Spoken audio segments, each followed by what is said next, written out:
It's going great. Oh no, no. Okay, we're good.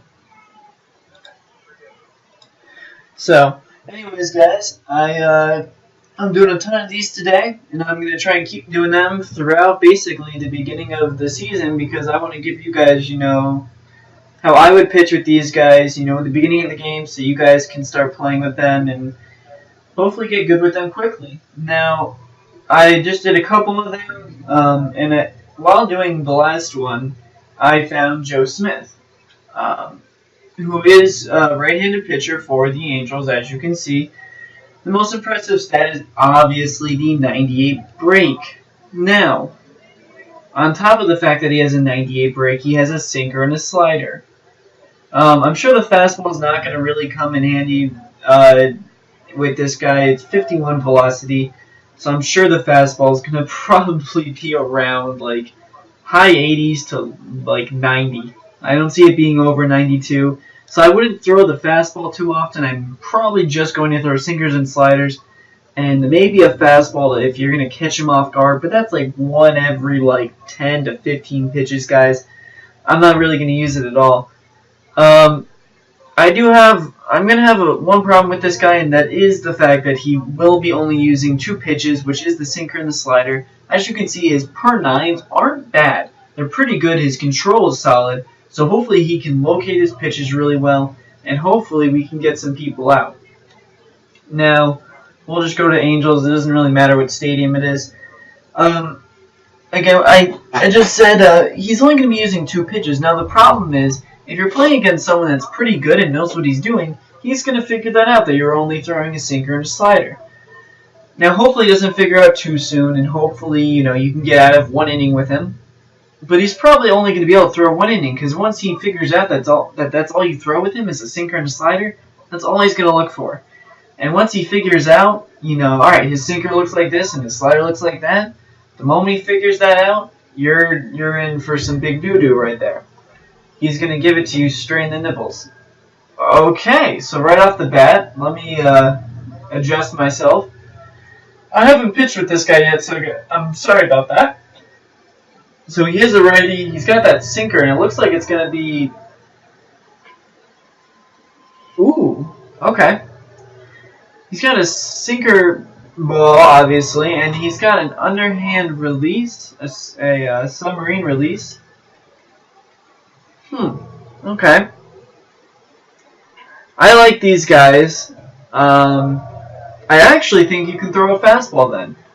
You could probably throw a fastball. Right there. If you're going to throw a fastball, you're going to throw it low. Andrelton Simmons right there with the best defense in the game. This is where it's going to be good. Is you're just going to hit the low and outside really all day long with that sinker. And the good thing about this is it kind of looks like it's coming up into the strike zone, but it just sits down and doesn't do anything. Let's throw a slider. Let's see what it does. Alright, well, he made solid contact, so we got him out. Not bad. Let's throw a slider again. It looks like it's going to move a ton. Alright, not a bad pitch. They easily get a double play. I think that's going to be one of his biggest things, is basically just getting double plays constantly. Because of that low release, the ball's just going to stay low. Alright, sinker misses there, slider. It's hard to see everything, so you could probably throw a fastball high. And the one good thing about this is against normal people, you could actually throw a fastball like way up here. And they're going to see it coming in like in the middle. So they're not going to... They might swing at that thinking it's going to be in the middle. Now, I expected him to have a little bit more break on the ball. I honestly thought his stuff was going to be a little bit nastier. But he's not bad. His stuff stays low, so it's going to be really hard to get under it. So he's going to force a lot of ground balls. So we'll throw a slider low here. As you can see, everything kind of stays low. And if you can kind of keep everything low, you might get someone like that, where, they might just swing just because they're like, screw it, I'm going to swing, because it might get, it might hit the zone or something. I did see he had a blue zone right there, so let's throw a fastball there. As you can see, that did not work out. Throw it home. Cut off man. Perfect. So that would be 1 out with the runner on first and third. And we have 2 outs. So right here, you want to roll that ground ball. So keep throwing that sinker low and away. And you're probably going to use that slider as a strikeout pitch. But it's probably going to be used more against righties than lefties. As you can see, this slider, or the sinker, is very nice. Throw a slider inside. Now that sets up the sinker outside. And hopefully, I haven't thrown a fastball yet to this guy. You throw a fastball up high just to... Oh, that wasn't high enough, but luckily it really wasn't that big of a deal. So anyways, that's going to be that. So far, he's definitely a solid pitcher. I would only use him, though, for 1 inning. Because I think people would figure him out. And his stamina wasn't great. But again, he does have a good amount of break on his pitches.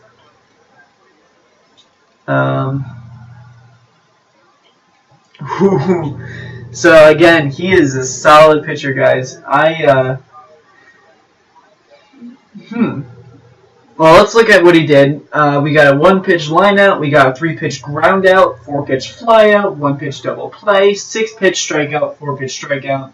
We got a single pop out strikeout. So we got 3 strikeouts and double play, ground out, so 2 ground outs, which really wasn't bad. Fly out and line out. So overall, very solid outing. He was able to strike people out and get ground outs, so definitely a good mix of both. And against normal people, sidearms work really well. You can kind of throw that sinker so it looks like it's going to come up and then have it sink down. You can throw that slider so it looks like it's going to be in the middle and just have it go way outside. So I used to like people like Darren O'Day, where it's kind of the same thing. And I might use him too and just show you guys how I use him. Not in this video, maybe in another video. But he is someone where it's like, okay, he's not a stereotypical pitcher with a normal release. You can probably put one of them in your lineup. And I got Christian Walker there. So overall, not bad. Here, let me quickly show you his stats.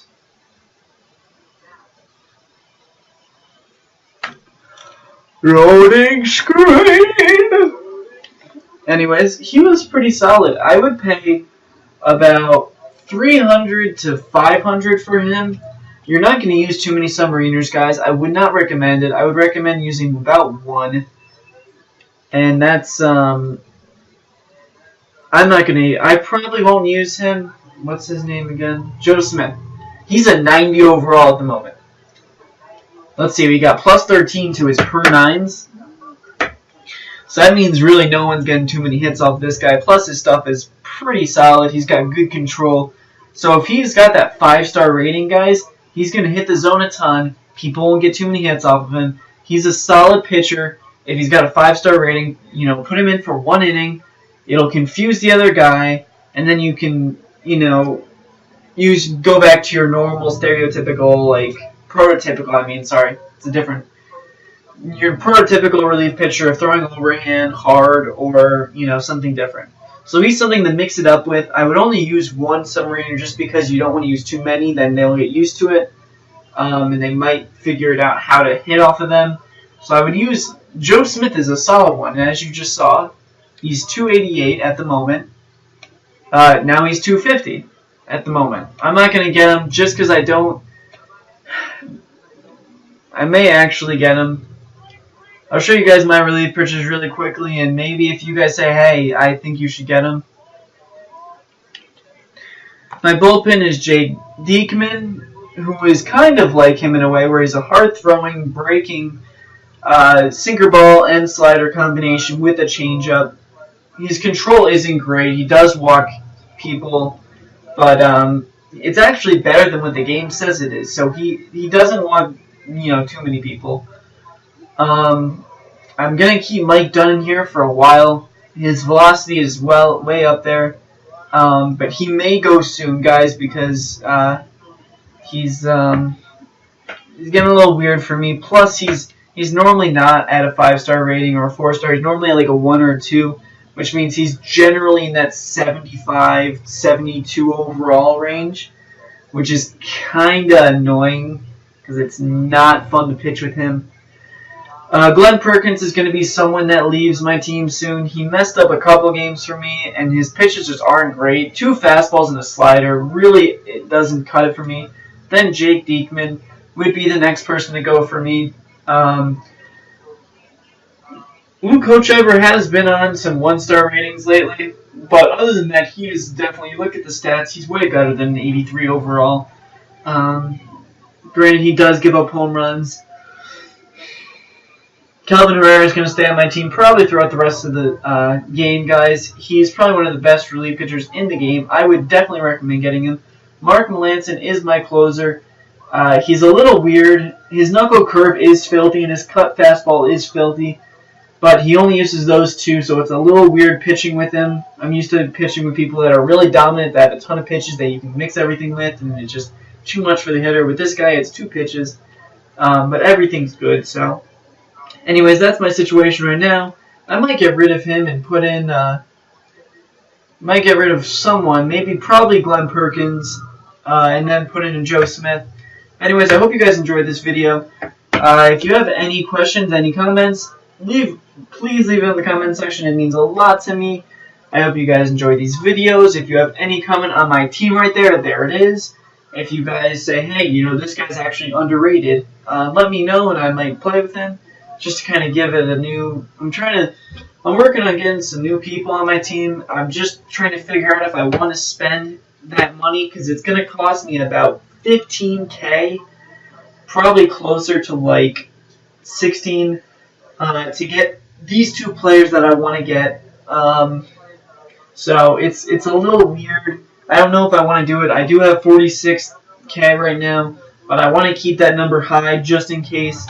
If I want to get a diamond player. But if I do this, I would have an incomplete gold lineup except Yadier Molina, which I am fine with. But anyways, I don't want to get too much into that. That can be for another day. I hope you guys enjoyed this video. Please leave a comment, like, or whatever you want to do. And I hope to see you guys